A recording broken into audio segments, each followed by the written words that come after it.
Thank you for joining me for another quick hits conversation. Today, I would love to have a conversation about how do you recognize fear? Who wants to start us off? I'm happy to. I think often we have fear and we're not really aware of it. And I think it comes out in different emotions like anger or even procrastination, paralysis. We're often paralyzed by fear, aren't we? And there's things we want to do and need to do, but we don't do them. And we're perhaps not sure why, but when you look at it underlying, we're scared of something. We're scared of the outcome or scared of failure or fear of whatever it is. There's so many different fears, but sometimes it's so hard to identify and we don't even realize. Yeah. I think a big one for me, especially in my past, was fear of judgment. That was a huge roadblock for me when I was younger. Yeah. And I definitely. Yeah. And I think definitely as you get older, you worry about that so much less. That's one of the great things about aging, because you get to a point where you're like, just take me as I am, you know. Yeah. It's because you start caring less about what other people are doing. You think, well, if I care less about them, it must work the other way around. So they're probably not even bothered about me. And then you can move past it. Yeah. Mm-hmm. Wayne, what are your thoughts? How do you identify fear? Yeah, I was going with a slightly different approach, thinking, how do I tell fear apart from other emotions? And I automatically went to, well, sometimes the physiology is responding in a very similar way to adjacent emotions. And so sometimes all we're really doing is slapping a label on there because we think that's the right label. And then we're responding to the label rather than the actual underlying physiology and whatever prompted the physiology. So it's that fun of how do you identify or recognize that is or is not anger, fear, whatever. Excitement. I love the reframe, especially for my students. I'm like, hey, you get up to do some public speaking. And I watch them all react. I'm like, yeah, when that happens, what's that feeling? That is a way that you can interpret that as that's excitement, getting yourself ready to perform at your peak. That's a whole different story than I'm afraid because I'm going to ... And so, go ahead. Sorry, no, I was going to say, but because I've heard that before, and I get it because the two are very closely related, and often with loads of excitement, there is an element of fear built in because it's more thrilling that way and all that kind of thing. But I've never been able to make the switch between when I know I'm fearful or nervous or whatever it is. I've never been able to kind of go convert it, and now I'm excited. I've not been able to do that. For me, there's actually a physical thing that has to happen. Like if I'm scared, or fearful, I end up with this really pent up energy that gets this vibration thing going, and I can just feel it, and it's scary. And if I like shake it out and I bounce around and I basically throw a toddler temper tantrum without all the noise, then I don't feel fearful anymore. Then I'm like, okay, got all that energy out. I can be focused and excited.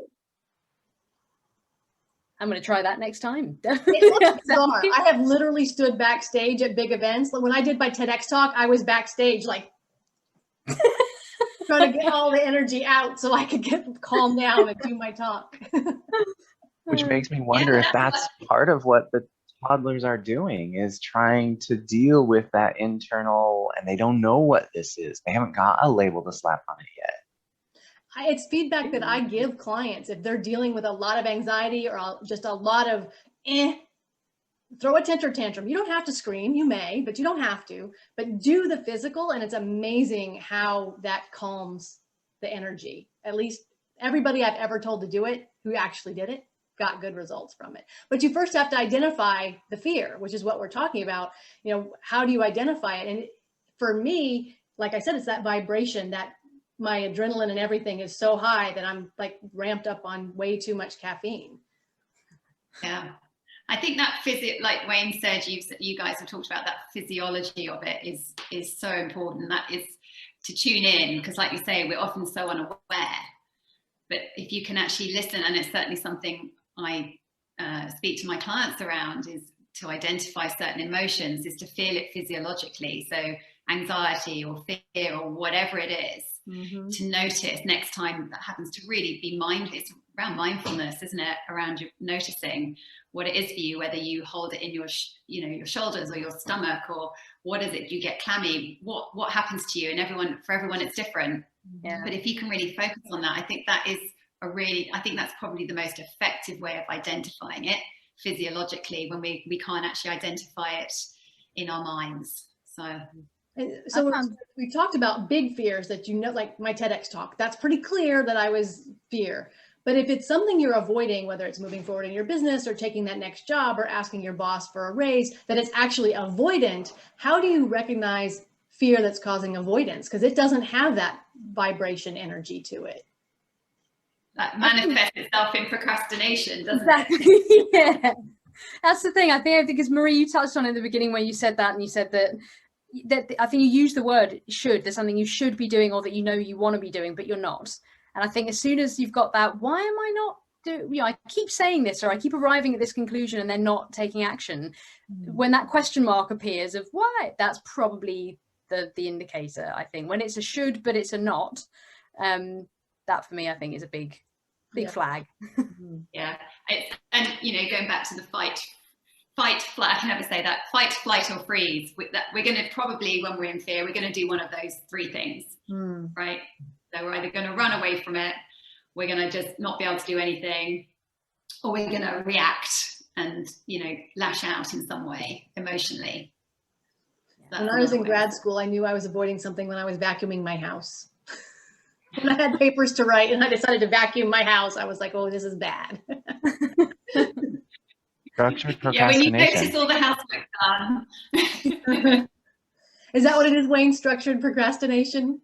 This is an approach where you make sure that even if you're avoiding the number one item on your to-do list, you do it by doing other things that are on your to-do list that just aren't the thing you're avoiding. So this is the idea behind structured procrastination.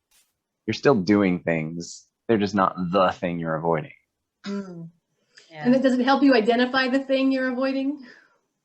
Sometimes it's pretty clear. Sometimes it's like, hey, I'm super productive. And then I catch the language pattern like Karina brought up of, oh, but I didn't do this thing. Oh, that's still oh, yeah. Yeah. So what we're saying then is that does procrastination always mean fear, or does it just mean, I don't want to do that? It can definitely be the second one. Like I've had tasks that have been on my to-do list and then I bump it over to the next day, then I bump it over to that, and I just keep bumping, and I know I'm not afraid of them, I just really don't want to do them. So yeah, it can definitely be that. I have a rule: if something gets moved from one list to the next list to the next list 3 times, I'm clearly not going to do it. Take it off the list. Either delegate it, decide it's not important, or get it done, because after the 3rd list it's not moving again. That's a good rule. Yeah, but that has nothing to do with fear. It just, like to your point, it feels like I don't want to do it.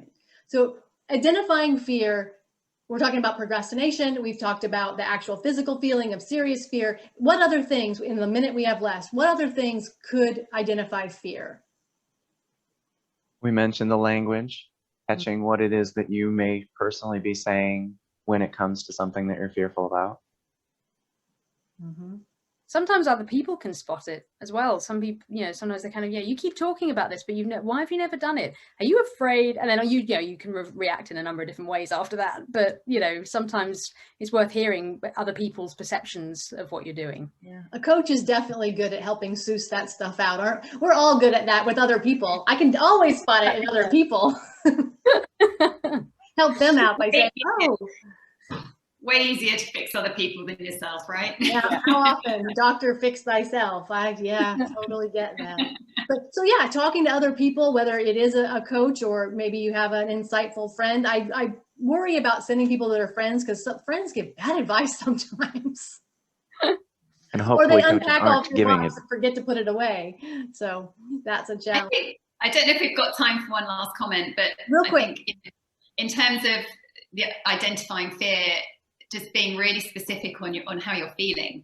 So really drilling down and getting specific and labeling your emotions, and then just looking at that, really, really not generically, but as specific as you can. And that often, I think, can help identify where that emotion is coming from by really drilling down. Awesome. So on that, we will say thank you very much. It was great to chat with you guys, and we'll do it again real soon. Bye. Thanks, Robyn.